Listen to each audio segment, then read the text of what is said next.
As you know, last year we struggled with our buses, and in order to bring a more efficient set of routes, we had to move our transportation for our middle school. So those times have been posted, and parents are well aware of that. They can certainly check our websites. Our bus routes, I'm excited to tell you, this year we've done 2 mock runs.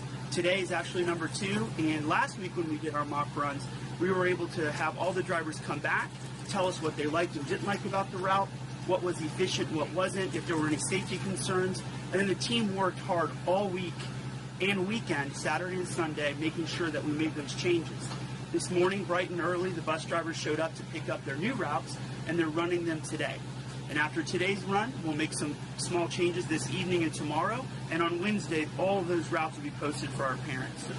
Well, one of the reasons we added another day was because I wanted to make sure we were able to work out as many kinks as possible. The first 10 days of school are always going to be a challenge because you've got people who've moved, we've got some additional kids who might have decided to take the bus versus last year. So those first 10 days we know are going to be a little bit of a challenge, but that's not atypical in my last school district, and in the last 20 years you've seen that. But the problem is when it continues to linger on week after week after week like it did last year, that was really a routing issue and a people issue. And we feel like we're beginning to really chip away at the culture. The pay increase certainly helped, the new management, the idea that we're working together and collaboratively with the union. And, bid day was fantastic this year compared to last year. We had a standing ovation when we went and talked to the bus drivers, as opposed to last year. We had a major cultural meltdown, and certainly management was a big part of that. So last year on day 1, we were short about 50 drivers. This year we've moved 100 in the opposite direction, which means that not only are we fully staffed, we actually have 50 people on the bench who are going to be able to pick up routes when individuals call in sick or aren't able to run their route. We also have a backup plan on top of that, which we used last year, which basically are bringing in the folks who are routers and mechanics and others who have CDL licenses and have the training they need to drive. So this entire summer, I'm so proud of our mechanics.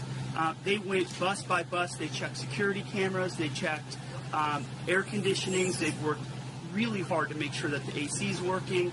So we're really in a much different place, and I think part of that is really just being more proactive. And another piece is having the bus drivers look at their routes, sit down with their leaders in their group, and get the kind of feedback that we need ahead of time.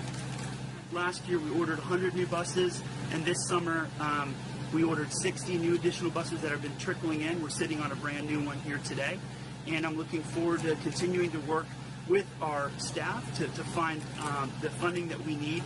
And certainly the 1 cent sales tax does include us going back and every year purchasing about 10% of the fleet. That's really what you ought to be doing. Money in any position matters, but particularly in a position like this where our drivers may work with us for 10, 20 years, seeing 10, 15 cent pay increases in a year is just not sustainable. We were losing a lot of them to other bus agencies like the local PalmTran, and that's not going to stop. We're going to have to keep making sure that we stay competitive.